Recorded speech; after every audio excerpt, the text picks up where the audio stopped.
नमस्कार मित्रांनो, importance of education YouTube channel तुमचं स्वागत करतो. तर आज आपण या चॅनलमध्ये आपण या व्हिडिओमध्ये आपण आरोग्य शिक्षकांनी खूप महत्त्वाचे प्रश्न बघणार. ते सायन्सचे आहे, जे तुम्हाला आरोग्य शिक्षक खूप महत्त्वाचे ठरणार आहे. तर चला तर पहिला प्रश्न बघू आपण. FPO प्रमाणपत्र उद्योगासाठी अनिवार्य आहे. तर कोणत्या उद्योगासाठी आहे मित्रांनो? तर ऑप्शनमध्ये पहिला ऑप्शन आहे लघु उद्योग, दुसरा ऑप्शन आहे अन्न प्रक्रिया उद्योग, तिसरा ऑप्शन आहे चर्म उद्योग आणि चौथा ऑप्शन आहे बीज प्रक्रिया उद्योग. तर मित्रांनो तुम्हाला आठवत असेल तर नक्की म्हणजे बघा.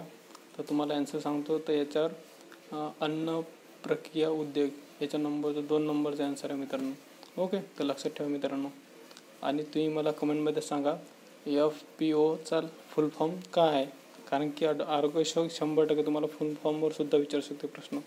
तर चला तर आपण दुसरा प्रश्न बघू. मानव सेल्युलोज पचवू शकत नाही, कारण हे विकार त्यांच्या जठरात नसतो. तो कोणता नसतो मित्रांनो? तर याचा आन्सर सांगा तुम्ही. काय? अमायलेज, सेल्युलोज, लायपेज किंवा पेप्सिन. त्याच्यामधले काय कोणता नसतो? तर याचं मित्रांनो आहे सेल्युलोज. हा त्याच्या जठरात नसतो. ओके मित्रांनो, तर लक्षात ठेवा. तर चला तर आपण तिसरा प्रश्न बघू. डॅश या तृणधान्यात सर्वात जास्त प्रथिने असतात. तर कोणते असतात मित्रांनो? तर याचा आन्सर आहे, डायरेक्ट आन्सर सांगतो मित्रांनो. तर सोयाबीन आहे. सोयाबीनमध्ये जास्त प्रथिने असतात. त्यामुळे मित्रांनो तुमचं रनिंग वगैरे चालू असेल तर सोयाबीन जास्त खात जा तुम्ही, म्हणजे चांगलं एनर्जी मिळते. ओके, तर आता मित्रांनो चला तर चौथा प्रश्न बघू आपण. संतुलित आहारातील प्रथिनाचे प्रमाण किती टक्के असते? त्याचा आन्सर मित्रांनो काय सांगा बरं. ऑप्शनमध्ये 10 ते 15%, ऑप्शन 2 15 ते 20%, ऑप्शन 3 5 ते 10%, ऑप्शन 4 20 ते 5%. तर याचं मित्रांनो तुम्हाला नक्कीच लक्षात असेल. तर याचा आन्सर काय? त्याचा आन्सर आहे मित्रांनो 10 ते 15%. ओके, लक्षात ठेवा मित्रांनो. तर चला तर आपण दुसरा प्रश्न बघू.